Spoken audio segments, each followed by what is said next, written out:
आज के ई व्याख्यान में हम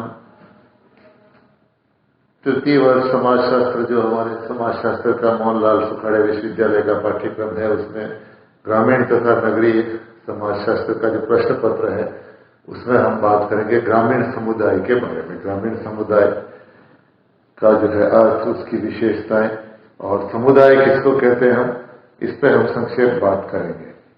समुदाय जो है, समुदाय का तात्पर्य है कि किसी बस्ती, एक गांव, नगर, क्षेत्र, राष्ट्र आदि के लिए हम समुदाय शब्द का प्रयोग करते हैं। समुदाय मनुष्यों का एक ऐसा समूह है जो भौगोलिक क्षेत्र में, एक निश्चित भौगोलिक क्षेत्र की टेरिटरी में निवास करता है, जिसमें एक भावना पाई जाती है, हम की भावना, तथा जिसका एक सामान्य जीवन होता है।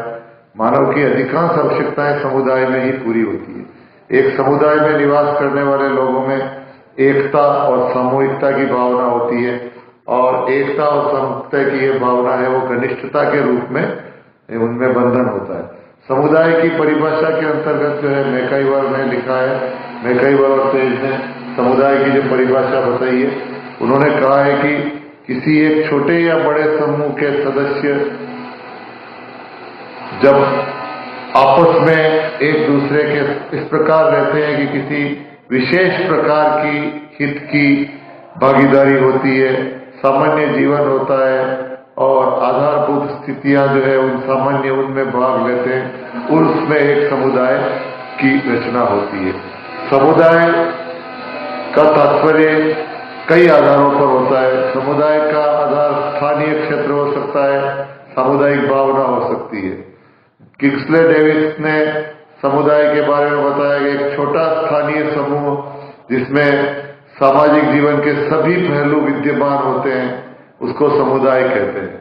बोगार्डस ने समुदाय के बारे में बताया कि एक समुदाय एक समूह है और एक निश्चित क्षेत्र में निवास करता है और जिसमें हम की भावना होती है।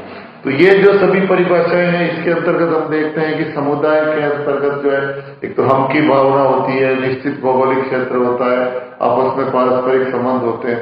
इस आधार पर हम समुदाय की जो विशेषताएं हैं उसकी अगर विवेचना करते हैं तो समुदाय के अंतर्गत एक निश्चित भूभाग, एक जियोग्राफिकल टेरिटरी, एक पर्टिकुलर एक जो है भौगोलिक क्षेत्र होता है, उसमें समुदाय के रहने वाले लोग जो है वो समुदाय बनाते हैं। तो निश्चित भूभाग का तात्पर्य यह है कि हम की अवधारणा के आधार पर जो मनुष्य एक निश्चित भूभाग के क्षेत्र में निवास करता है और उसमें एक समुदाय की स्थिति बनती है। समुदाय भूभाग जो है उसके लिए एक आवश्यक अंग है, अर्थात एक टेरिटरी। उसके अंतर्गत वो गांव हो सकता है, वो एक शहर हो सकता है, वो एक कोई पर्टिकुलर जो है किसी प्रकार का हैमलेट हो सकता है। समुदाय व्यक्तियों का समूह है, अर्थात समुदाय का निर्माण व्यक्तियों के समूह के आधार पर होता है। अर्थात समुदाय के अंतर्गत जो है रहने वाले जो लोग हैं वो ही मिलके उस समुदाय को बनाते। व्यक्तियों के समूह को अमूर्त के स्थान पर अगर मूर्त रूप में आधार पे हम देखते हैं तो वो एक समुदाय के रूप में देखते हैं। एक समुदाय का सामान्य जीवन पाया जाता है, अर्थात समुदाय में रहने वाले व्यक्तियों का एक सामान्य हित होता है तथा उसी हित की पूर्ति के लिए वो सामान्य जीवन व्यतीत करते हैं।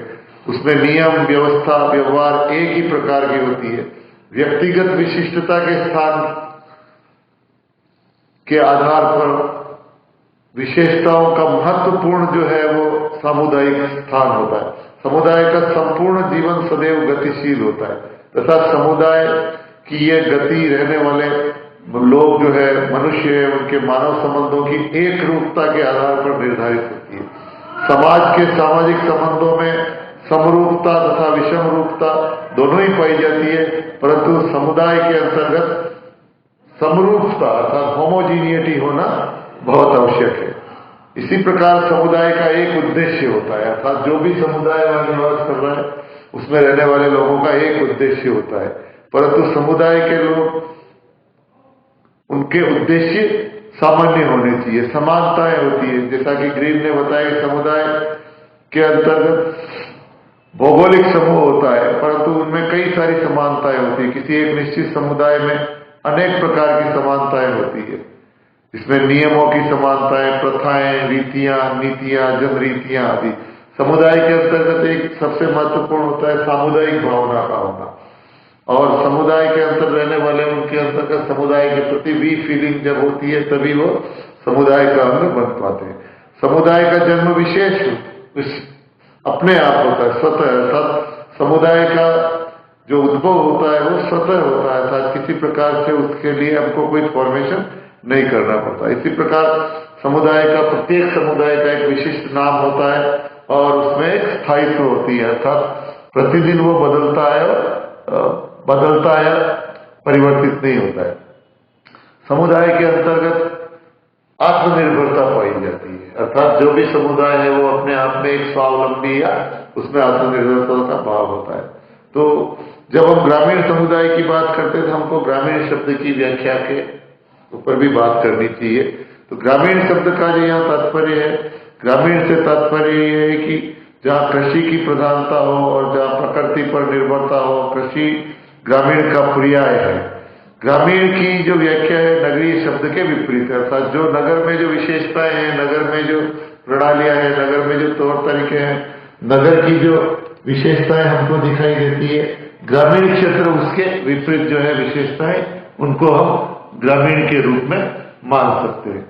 इसी प्रकार ग्रामीण जो समाजशास्त्र है उसमें हम देखते हैं कि जनसंख्या बढ़ने पर गांव नगर के रूप में परिवर्तित हो जाता है और उसमें एक औपचारिक संबंध हो जाते हैं, परंतु ग्रामीण क्षेत्र के अंतर्गत कृषि ग्रामीण क्षेत्रों का एक प्रमुख व्यवसाय है और कृषि व्यवसाय होने के साथ साथ कृषि से जुड़े हुए जो अन्य है, पशुपालन है, मछली पालन है, कृषि मजदूरी है या अन्य प्रकार की कृषि से जुड़े हुए जो क्षेत्र है, उसके ऊपर जो निर्भर लोग है वो ग्रामीण जनसंख्या कहलाती है। मानव समुदाय प्राकृतिक पर्यावरण के बीच प्रारंभ से ही प्रत्यक्ष और घनिष्ठ संबंध रहा है। यही संबंध जो है ग्रामीण अवस्था को हमको परिलक्षित करता है। ग्रामीण जीवन क्षेत्र के अंतर्गत जहां लोग प्राथमिक उद्योग में लगे हुए हैं, अर्थात प्रकृति के साथ सहयोग करके वस्तुओं का प्रथम बार उत्पादन करते हैं, अर्थात जो सीधा प्रकृति से जो उत्पादन होकर जो वस्तुएं निर्मित होकर या जो प्राकृतिक उत्पादन के रूप में आती है वह ग्रामीण क्षेत्र के अंतर्गत होती है। ग्रामीण शब्द की जो प्रकृति से घनिष्ठ जो है उसका जुड़ाव है। मानव अपने जीवन यापन के लिए ग्रामीण क्षेत्र में प्रकृति पर प्रत्यक्ष रूप से निर्भर होता है और प्रकृति से ही सारी वो प्रक्रियाएं जोड़कर अपना जो जीवन यापन करता है, उत्पादन करता है। ग्रामीण समुदाय का जो आकार है छोटा होता है। छोटा आकार होने के कारण इसमें कई विशेषताएं होती है, जैसे उसमें प्राथमिक संबंध होते हैं, लोगों में फेस टू फेस इंटीमेट संबंध होते हैं, घनिष्ठता पाई जाती है। इसी प्रकार ग्रामीण शब्द के अंतर्गत हम तीन चीजें देखते हैं: प्रकृति पर प्रत्यक्ष निर्भरता, सीमित आकार और घनिष्ठ और प्राथमिक संबंध। अर्थात ग्रामीण अगर कोई है तो वहां प्रकृति का होना बहुत आवश्यक है। प्रकृति पर ही उनकी निर्भरता, चाहे पानी हो, चाहे कृषि हो, चाहे अन्य प्रकार का आवास हो, सभी चीजों में उनका प्रकृति पर निर्भरता रहती है। और इसके साथ घनिष्ठता और प्राथमिक संबंध होते हैं और इनका आकार बहुत बड़ा नहीं होता, इनका आकार सीमित होता है।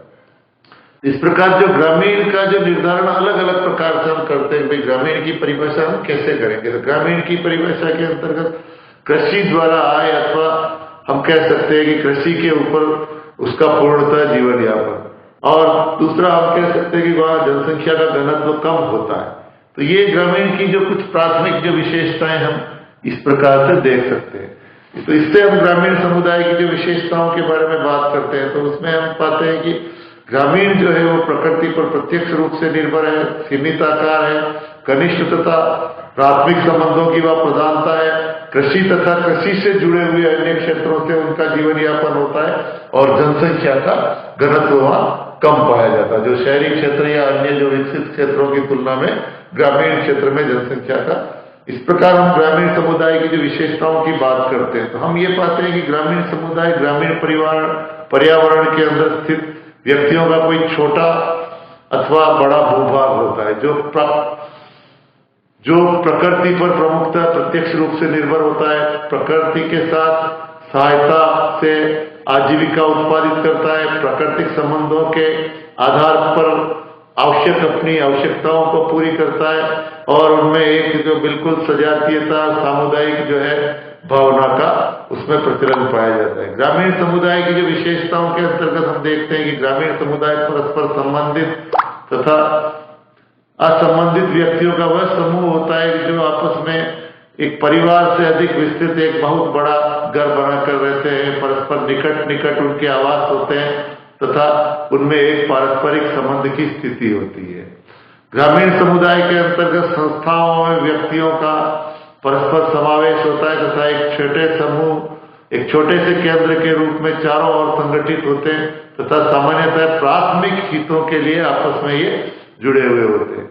इसी प्रकार बृहत क्षेत्रों के अंतर्गत एक समूह के लगभग सभी महत्वपूर्ण जो है हितों की संतुष्टि इस समुदाय के अंतर्गत हो जाती है और ग्रामीण समुदाय में भाग लेने के लिए जो है उनकी ग्रामीण जो भी उस समुदाय के प्रति उनकी प्रतिबद्धता होती है। तो इस प्रकार हम ये देखते हैं कि ग्रामीण समुदाय का तात्पर्य एक निश्चित भूभाग में रहने वाले किसी भी ऐसे छोटे या बड़े समूह को जिसमें जनसंख्या की समरूपता होती है, सामाजिक एवं सांस्कृतिक समानता, प्रकृति से संबद्धता होती है, सरलता एवं सामुदायिक भावना की प्रधानता होती है। इस प्रकार आज हमने ग्रामीण समुदाय जो ग्रामीण समाज शास्त्र के अंतर्गत हमने बात की थी। धन्यवाद।